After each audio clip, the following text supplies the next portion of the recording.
So today for this Rol-ART-dex card, I decided to start off with the sentiment that was going to go on to the card. So to find that, I decided to use this little book. It's called Success is Never Ending. And it's one of those little books, or it's called, let me check here, it's called an itty bitty book. And I do have the ISBN number written down below in the description box if you're interested in seeing more about that. But that is where I decided to get started.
And once I've kind of made my decision of which little sentiment I'm going to use, I'm going to pull out an Exacto Blade and get that removed from the book and cut down.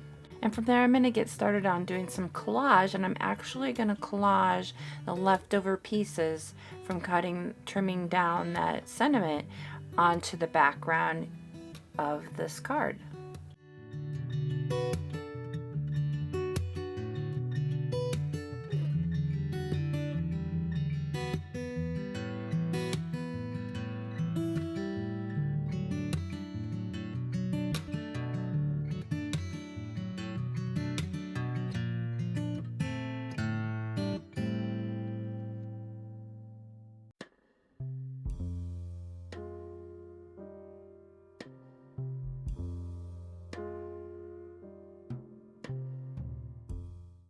So I decided to use a piece of a napkin for the background of this, and I really love the texture you can get from it, visual, but also a lot of actual texture from napkins is really quite neat. So I thought I'd exploit that a little bit. So I'm going to get a piece cut out, and I'm going to separate the layers and just use that top color layer as an additional collage element to go down.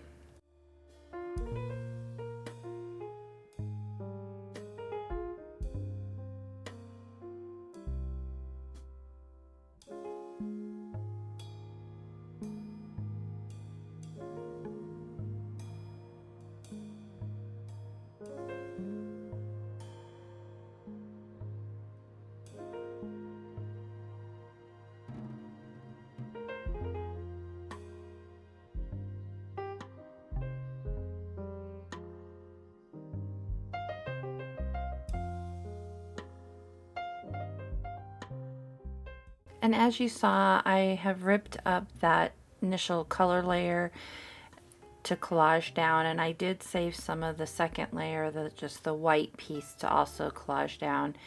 And I'm going to lay this down, adhere it to the card with Fluid Matte Medium. It just works really well for really thin pieces to go down, like onion skin, tissue, napkin, that kind of thing.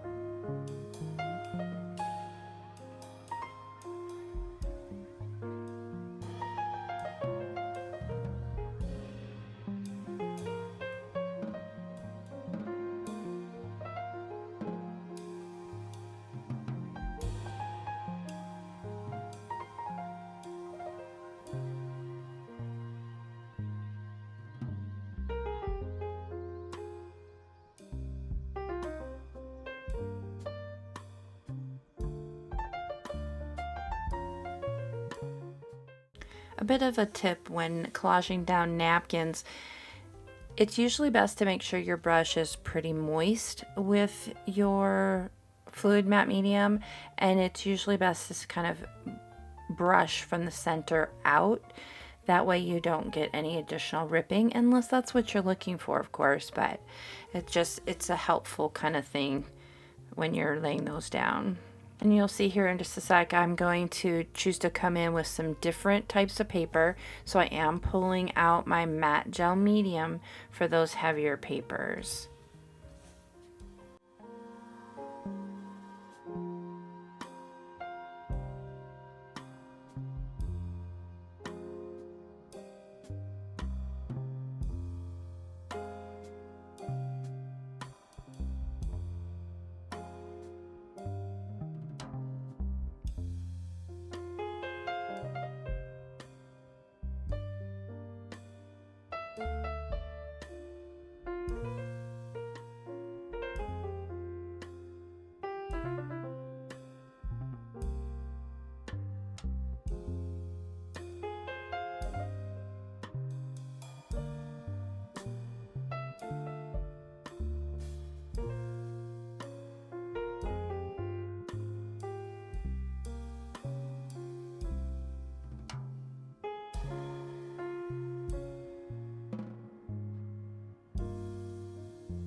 So once I get those heavier weight papers down, I am gonna once again come in with the fluid matte medium and that white napkin. I really want to have that texture coming through, kind of overlapping, getting different elements in there, layers, different layers of texture happening. And you'll see here just in a bit, I really layer up that white tissue a lot, pushing back some of those areas, adding to the texture, not just because of the texture that the napkin has, but also the fact that I really bulked it up a lot. And then I'm going to go ahead and get this dried.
It was kind of tricky getting that one trimmed out, but I got it done. And I'm going to come in with some white gesso on my finger, and I am going to go through and catch the highest areas of the texture that comes from the surface of the card. This does a multitude multitude of things. It catches a texture, highlights it, exploits it, if you will, but it also helps push back some areas depending on how heavy I go, as well as bring that first few layers of collage kind of into one background. And that's my goal. Usually whenever I use gesso, right after I've collaged, that is my main goal.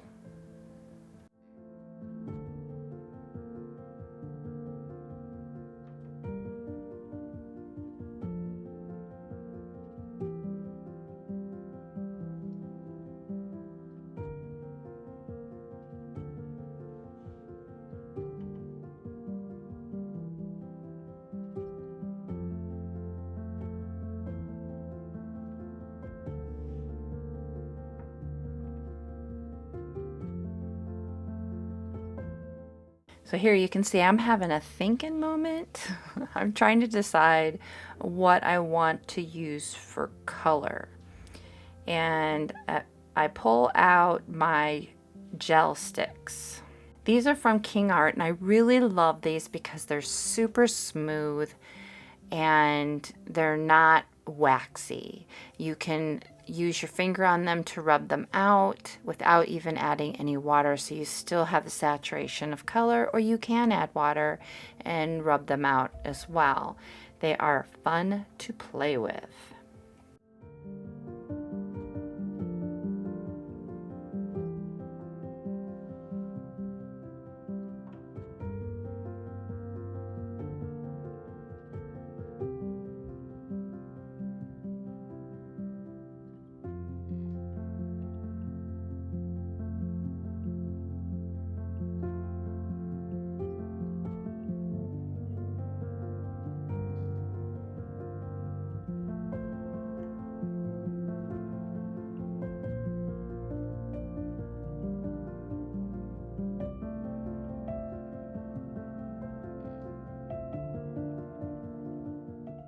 So here I rubbed that color, that minty green color, out with my finger, and I then go back and dip my finger in the water and rub the excess color off on my mat so that the next time I don't carry that color over.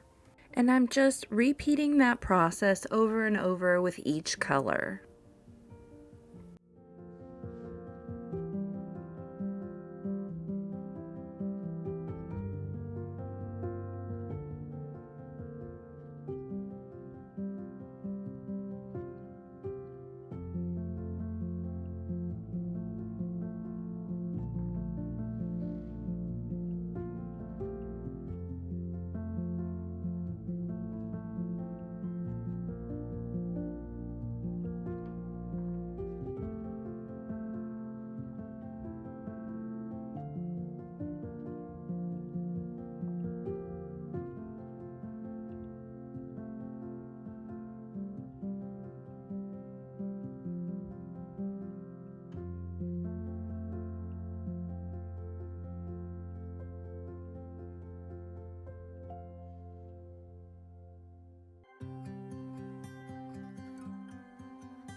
And really, I'm just using the patterning that was created by that collage as as a place to start with the color.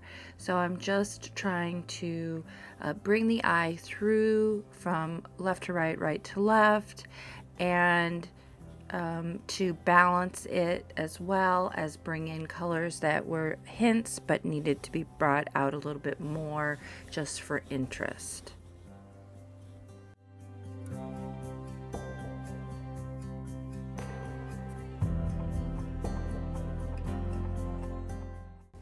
Now that I've got that color added to the surface of the card, which I really am happy with how that ended up turning out, I am going to come in and do some distressing on the edges of my words.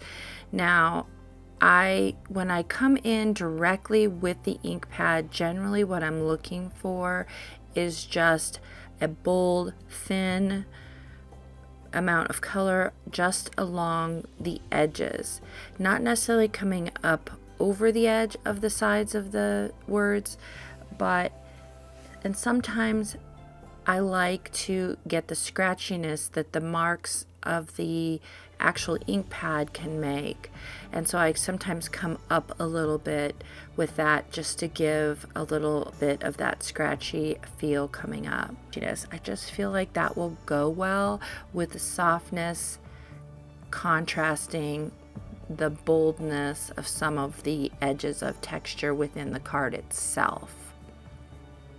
I hope that makes sense. So I've pulled out my box of paper bits, and I'm looking for something I kind of want to add kind of a layered effect for these words, just to give them a little bit more of a focal feature kind of feel to it. Just set them aside a little bit from the face of the card.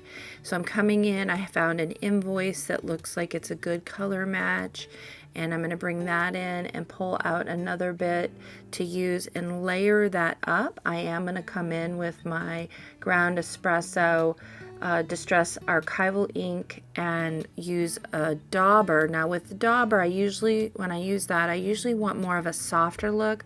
I want to have more control with how much color I'm putting on the edges. I usually with a dauber also focus on coming in on the edges a little bit, almost like a shadow coming up over the edges of the whatever piece I'm daubing. So that's usually my goal.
I had quite a challenging time with that invoice piece because it's so vintage. It was kind of starting to crack on me.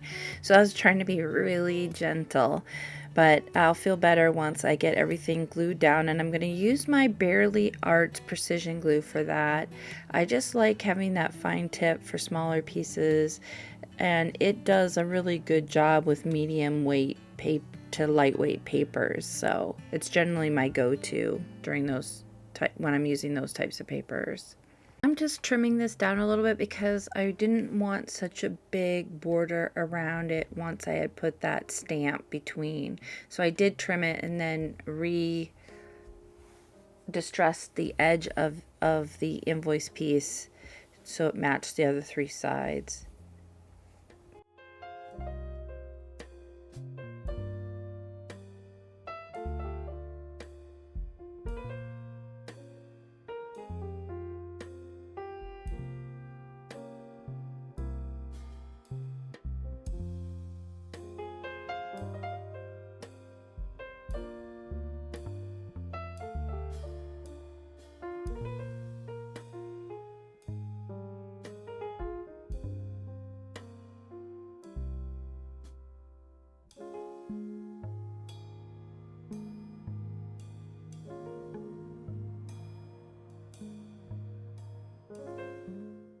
And then I decided it needed a little bit more pop, and I did have black in the background with the collage, so I kind of wanted to bring that out a little bit as well.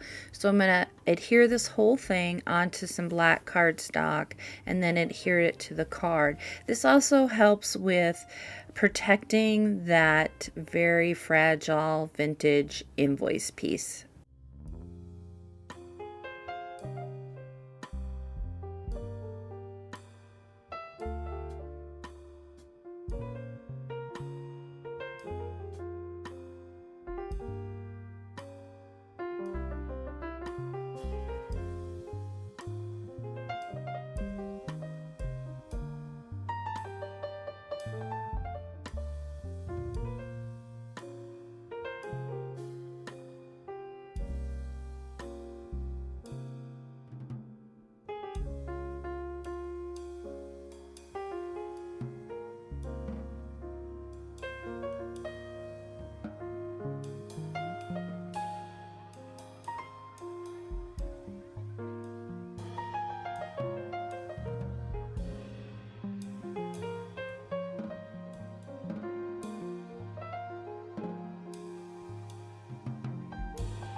So initially I was just going to glue this down and attach it, but I kept seeing this piece of baker's twine, and I think this came in something that Hope had sent me, Crafty Hope, and I had it up in my threads basket that I keep near my desk, and I thought, oh, you know what, that would work really good. The coloring was really nice. I think I'm going to attach this, like sew it on just one side.